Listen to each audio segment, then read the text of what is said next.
Walmart Plus members save on meeting up with friends. Save on having them over for dinner with free delivery with no hidden fees or markups. That's groceries, plus napkins, plus that vegetable chopper to make things a bit easier. Plus, members save on gas to go meet them in their neck of the woods. Plus, when you're ready for the ultimate sign of friendship, start a show together with your included Paramount Plus subscription. Walmart Plus members save on this plus so much more. Start a 30-day free trial at walmartplus.com. Paramount Plus Essential Plan only. Separate registration required. See Walmart Plus terms and conditions. This episode is brought to you by Skinny Pop Popcorn. Perfectly popped, endlessly delicious. Oh, so light and crunchy. Skinny Pop Original Popcorn is the snack you've been searching for. Made with just 3 simple ingredients: popcorn kernels, sunflower oil, and salt. Snacking never felt or tasted so good. Perfectly popped, endlessly delicious. Give yourself permission to snack and pick up Skinny Pop Original Popcorn today.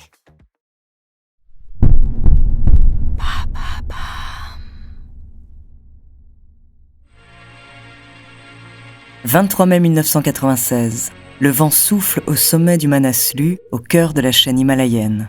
Là, une femme, 32 ans, seule, récite quelques vers du poète André Velter face à une caméra embarquée avec elle. Ces vers qui me ressemblent, ces mots dont la force là-haut était décuplée, je les ai accrochés au souvenir. Ils resteront à jamais liés à cet instant éphémère. Celle qui est habitée par la douceur des mots et la force de cette nature sauvage s'appelle Chantal Mauduit. 2 ans plus tard, elle disparaît tragiquement dans les hauteurs de l'Himalaya. À travers poésie et sensations fortes, découvrez cette true story.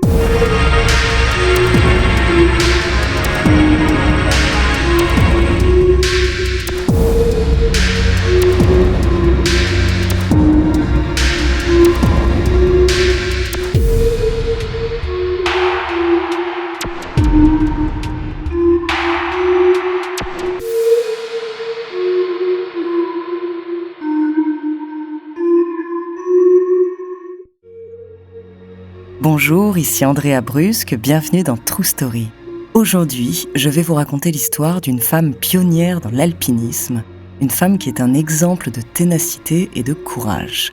Et pour m'accompagner, j'ai eu l'honneur de rencontrer André Velter, poète, amoureux inconditionnel et compagnon de Chantal Mauduit. Et je remercie notre auditrice Fabienne de nous avoir demandé de partager cette histoire incroyable.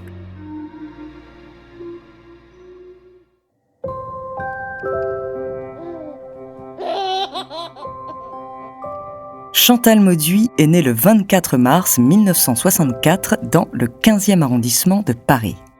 À 5 ans, elle et sa famille déménagent en Savoie. Elle y découvre la vie au grand air et elle grandit en communion avec la nature. Enfant, Chantal écrit en rouge dans son carnet « Je veux être alpiniste malgré les dangers des avalanches et des corniches ». En 1979, alors que Chantal est âgée de 15 ans, sa mère décède brutalement d'un cancer. Cette même année, la jeune fille découvre l'alpinisme avec son amour de jeunesse. Elle commence alors ses premières expéditions dans la cordillère des Andes. Elle irradiait la joie et en même temps quelqu'un qui avait des capacités physiques qui en faisait une sorte de danseuse de sa propre vie. C'était pas quelqu'un de naïf, c'était quelqu'un qui transcendait la peur potentielle par une sorte de frénésie de vie et de bonheur d'être. C'était quelqu'un dans la vie qui aimait bien les choses de la vie. Chantal est une jeune femme aux cheveux bruns, frisés et aux yeux verts. Imprégnée de joie de vivre, elle rit tout le temps. Elle s'amuse de son cyclope, un œil qui s'est formé sur son genou à la suite d'une blessure. Elle est très volubile, elle a l'habitude de l'espace, elle vit au grand air. Même face à la dangerosité de la haute montagne, sa passion ne s'éteint pas. Mais à l'âge de 23 ans, Chantal Mauduit assiste à un terrible accident. Alors qu'elle fait du ski de pente raide avec ses amis dans la face ouest du Râteau, en Oisan, le moins expérimenté d'entre eux, Étienne, chute dans le premier virage, juste sous ses yeux, et y laisse sa vie. Pendant des mois, Chantal Mauduit, hantée par des cauchemars, refuse d'affronter la montagne. Mais petit à petit, au fil du temps, la flamme se rallume et Chantal ne peut s'empêcher de retourner sur les sommets alpins. Je suis fascinée par cette planète de la haute altitude. Sans oxygène, c'est une expérience sensorielle. Tout est exacerbé, le corps humain n'est pas fait pour ça, on n'y a pas sa place. Revenir sur la puissance musculaire qui était la sienne, et en même temps d'une grâce et d'une légèreté totale. C'est-à-dire que c'était l'alliance des deux. Elle avait les moyens physiques de force et une sorte de légèreté de danseuse. Et puis toujours cette gaieté qui était vraiment son trait de caractère. Elle dansait sa vie de toute façon et c'était en plus accompagné d'une sorte de rire permanent. C'est comme l'amour. Elle avait des rires naïfs, enfantins, et puis elle avait des rires beaucoup plus profonds. C'était une sorte de leçon sans leçon. C'est-à-dire qu'elle faisait la leçon à personne, mais on entendait une vraie profondeur de destin, disons ça comme ça. Puis, après les sommets alpins, Chantal organise ses expéditions en Himalaya. Elle les improvise souvent et trouve des compagnons de route australiens, américains ou espagnols. Je crois qu'elle avait une telle personnalité que le fait qu'elle soit femme était là pour le coup un plus absolu. C'est-à-dire qu'elle était d'une séduction folle. Et en plus d'une simplicité très rare et d'une force très singulière. Elle n'avait rien à envier à qui que ce soit. En 1989, elle est sélectionnée parmi les jeunes alpinistes de la Fédération de la montagne. En 1992, Chantal Mauduit découvre le Népal qui deviendra son pays de cœur. Là-bas, elle retrouve le plaisir des marches de son enfance en moyenne montagne. Mais ce qu'elle aime par-dessus tout, c'est la sérénité qui y règne. Elle y adopte un garçon de 6 mois et lui paye ses études. Chantal devient très proche de la famille du petit, dont elle garde toujours sur elle le petit collier népalais qu'il lui a offert. Chantal Mauduit a pour rêve de gravir les 14 sommets les plus hauts de la planète. Elle se lance un défi de taille, le faire sans oxygène. Elle commence son épopée cette même année, en 1992. Au milieu de la chaîne himalayenne, sous un vent glacial, après des jours de marche plus intenses les uns que les autres, le 3 août, Chantal Mauduit accomplit un exploit et monte en solitaire au sommet du K2 son premier 8000. Elle est la 2e femme à réaliser cette ascension. Elle arrive au sommet seule. Elle n'est rien à l'époque. Elle n'a pas de sponsor, elle n'a pas de groupe avec elle, elle n'a pas de porteur, elle n'a rien. Elle arrive au sommet seule pour le premier 8000 qu'elle a gravi.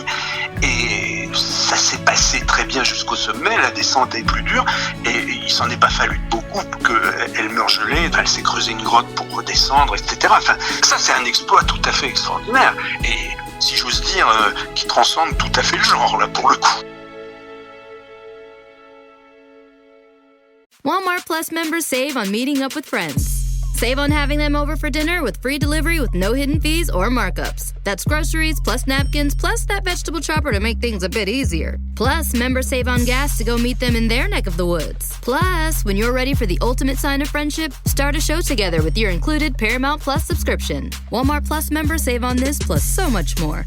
Start a 30-day free trial at walmartplus.com. Paramount Plus Essential Plan only. Separate registration required. See Walmart Plus terms and conditions. The last thing you want to hear when you need your auto insurance most is, "Thank you for calling. Please listen to your list of 46 possible service options." which is why when you choose USAA Auto Insurance, you'll get great service that is easy and reliable. 24/7 online service for claims, access to roadside assistance, and more, all at the touch of a button. Start getting the service you deserve. Get a quote today. Ability to receive a quote depends on membership eligibility. Membership eligibility and product restrictions apply and are subject to change. USAA means United Services Automobile Association and its affiliate, San Antonio, Texas. Chantal n'a pas de chez elle fixe. Pendant 6 mois de l'année, elle part en expédition dans les hauteurs de l'Himalaya et le reste du temps, elle ne reste jamais très loin de Chamonix où elle a passé son enfance. Quand elle rentre en France, Chantal retrouve son compagnon, le poète André Velter. Vous savez, en amour, on a beaucoup de mal avec le français parce qu'on n'a qu'un mot. C'est comme avec l'échelle de Richter, il faudrait des amours à puissance 5, puissance 9. Et Chantal, c'était puissance au-delà de la numérologie. C'est pour ça que je l'ai appelé l'amour folle, FOL. C'était quelque chose qui n'était pas un amour fou. C'était quelque chose à la fois d'irrationnel et de totalement obligatoire pour des êtres qui se rencontrent. Avec son père, la première fois qu'on s'est vu, je lui avais dit, il y avait pas mal de gens qui disaient mais elle est comme un ange, etc. Et moi j'avais dit à son père, un ange, oui, 70% d'ange et 30% de démon. Chantal Mauduit et l'amour qu'elle lui a porté ont toujours inspiré André Velter. Il lui a dédié de nombreux vers. D'ailleurs, Chantal entretient une relation très intime avec la poésie qui l'accompagne partout sur sa route. Elle disait que les poèmes au-dessus de 7005, quelque chose comme ça devient comme des mantras, c'est-à-dire que ça rythme l'ascension. Elle taguait sur ses tentes des vers. J'ai même eu des photos d'elle où elle avait gravé dans la glace le début d'un de mes poèmes qu'elle avait appris par cœur qui s'appelait Alap, etc. Sous sa tente, qu'elle orne de vers de poètes célèbres, Chantal garde précieusement quelques livres de ses auteurs préférés. Elle ne part jamais en expédition sans Rimbaud ou Baudelaire. Ses livres l'inspirent et l'apaisent lors des moments les plus difficiles. Et grâce à la poésie, l'esprit de Chantal Mauduit peut s'évader lors de ses expéditions. Elle-même se prête au jeu de l'écriture de poèmes dans ses petits carnets qui l'accompagnent en voyage. De ses expéditions multicolores, de ses expériences multicultures, j'ai appris, j'ai compris un peu, beaucoup, passionnément à la folie. De ces messages de tempête et d'orage, de ces messages d'outrance, de blanc, de bleu, j'ai vu le bleu clair de la lune, de l'autre, de moi, 2, 3, 4, 5, 6, 7, 8, 9, 10, valet, dame, roi, as, jeu de cartes, château de cartes, un coup de souffle himalayen, et tout s'envole mais ne retombe. Qui êtes-vous, alpiniste ? Chantal écrit surtout pour elle, mais aussi un peu pour les autres. Elle aime aussi pratiquer le yoga sur le sommet des montagnes. Oh, c'était, je crois, une sorte de fringale d'espace. Et elle avait besoin, étant donné son tempérament qui était quand même assez volcanique, elle avait aussi besoin de grandes plages de silence et de retrait. Elle avait besoin de se ressourcer en permanence.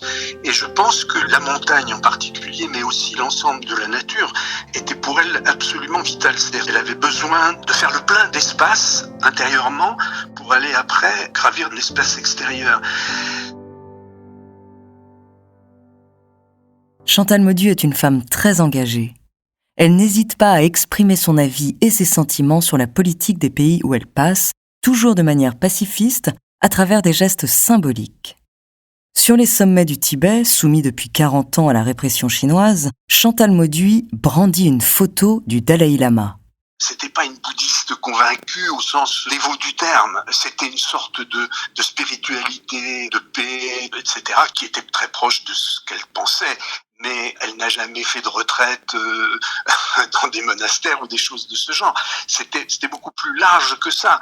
On n'a pas eu tellement de discussions là-dessus. C'était beaucoup plus philosophique, si vous voulez. Chantal ne se considère pas comme bouddhiste, mais respecte ses croyances. Lors de ses expéditions, elle fait des offrandes aux dieux avant de boire et manger.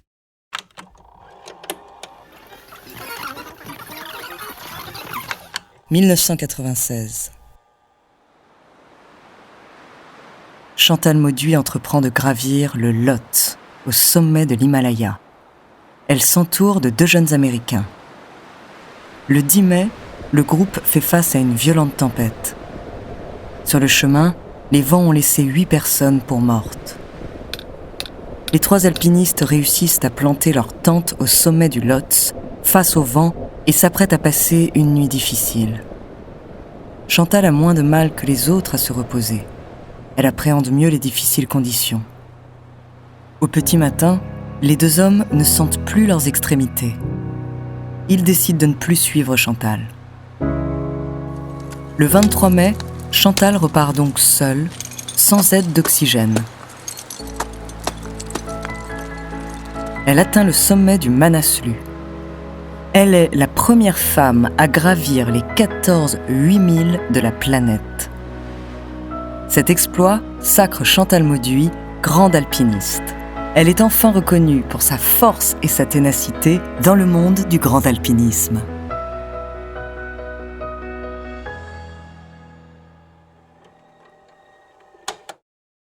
Le 13 mai 1998, Chantal Mauduit et son ami Sherpa Aung Tsering plantent leur tente sur les hauteurs du Dholagiri au Népal.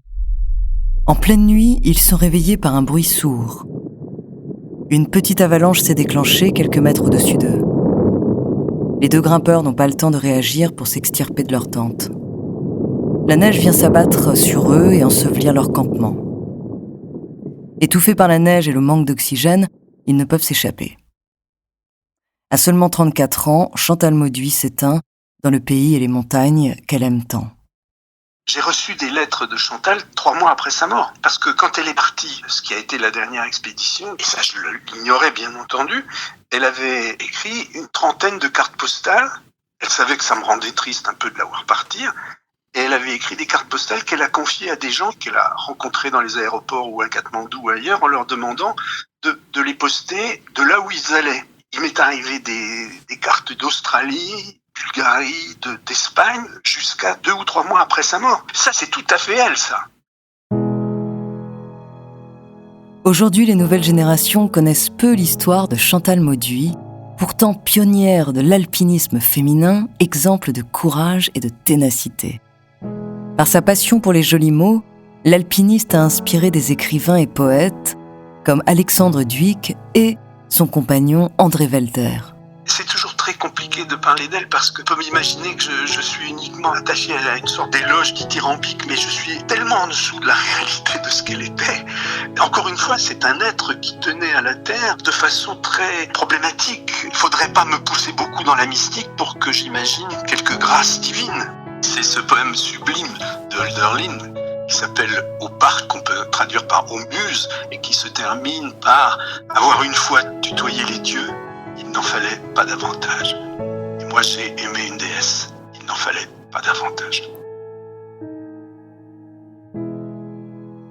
Et surtout, afin de perpétuer la passion de Chantal Mauduit pour le Népal et son peuple, une association a été créée à son nom afin d'améliorer les conditions de vie des enfants népalais et leur scolarité.